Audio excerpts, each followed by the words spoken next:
أعوذ بالله من الشيطان الرجيم. إلهي لست للفردوس أعلى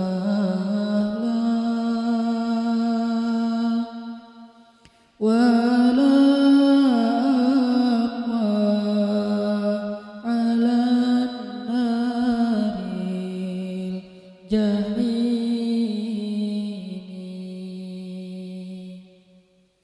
فهب لي توبة واغفر ذنوبي فإنك غافر الذنب العظيم.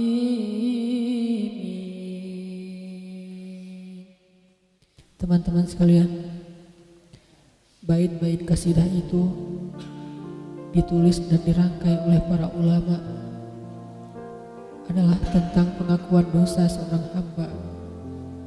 Ketika seorang hamba berada di puncak penyesalan dan merasa tahu diri bahwa dia adalah seorang hamba yang kotor, sehingga dia mengatakan, Ilahi lastu lil firdausi ahla. Ilahi, sesungguhnya saya tidak layak masuk ke surga Firdaus. Saya kotor, saya hina, saya penuh cela, saya banyak aib, saya banyak dosa. Sangat tidak layak saya masuk ke surga Firdaus-Mu ya Allah. Tidak ada satupun amal yang bisa saya banggakan sehingga menjadi jalan bagi saya masuk ke surga Firdaus-Mu ya Allah. Kita harus merasa diri kita rendah di hadapan Allah. Itulah kenapa kita sujud. Dan Allah suka kepada orang yang merendahkan diri di hadapannya.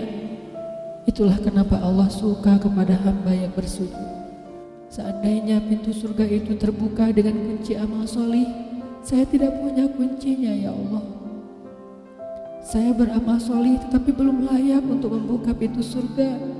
Saya sholat, saya puasa, saya tarawih, saya sedekah, tapi semua itu belum cukup untuk membuka pintu surga karena keterbatasan amal solih saya. Masih banyak kesalahan dalam amal-amal yang saya kerjakan karena saya bodoh ya Allah. Lalu bagaimana nasib saya kelak di akhirat ya Allah? Jika ditimbang-timbang, sungguh kedurhakaan saya lebih sering daripada istighfar saya ya Allah. Saya tidak pantas menjadi penghuni surga ya Allah. Wala aqwa 'alan naril jahimi. Tetapi saya juga tidak akan kuat dengan azab neraka jahim-Mu ya Allah. Karena sesungguhnya tidak ada satupun dari makhluk-Mu yang sanggup merasakan azab neraka. Semuanya takut kepada neraka-Mu ya Allah. Jangankan 1 tahun, jangankan 1 bulan, jangankan 1 hari, sedetik pun tidak akan sanggup ya Allah. Karena saya mendengar sesungguhnya Rasulullah SAW bersabda, azab yang paling ringan bagi penduduk neraka adalah dipakaikan baginya sendal terompah dari api yang membakar kakinya sampai mendidihkan kepalanya. Itulah azab yang paling ringan di neraka untuk orang yang paling ringan berbuat dosa. Bagaimana dengan saya ya Allah? Dosa saya banyak, saya pernah durhaka kepada ibu bapak saya. Itu saja sudah cukup bagi saya mendapatkan azab yang lebih besar di neraka, dan saya tidak sanggup ya Allah. Saya pernah durhaka kepada ibu saya marahi ibu saya karena satu kesalahan. Padahal saya lebih sering berbuat salah dibandingkan ibu saya. Tapi ibu memaafkan saya. Ketika di waktu kecil saya memecahkan barang-barang ibu saya memungut barang-barang itu sambil tersenyum, membelai kepala saya, mengatakan nasihat-nasihat yang baik. Sama sekali ibu saya tidak marah kepada saya saat itu. Tapi ketika telah dewasa, tidak sengaja ibu saya yang sudah tua renta kadang memecahkan barang saya, merugikan sedikit saja dari harta saya marah seperti setan ya Allah. Saya bentak ibu saya ya Allah, bahkan kadang membuat ibu saya terluka, kaget, takut. Pantaskah seorang ibu merasa takut terhadap anak yang dia kandung 9 bulan, yang dia lahirkan dengan taruhan nyawa,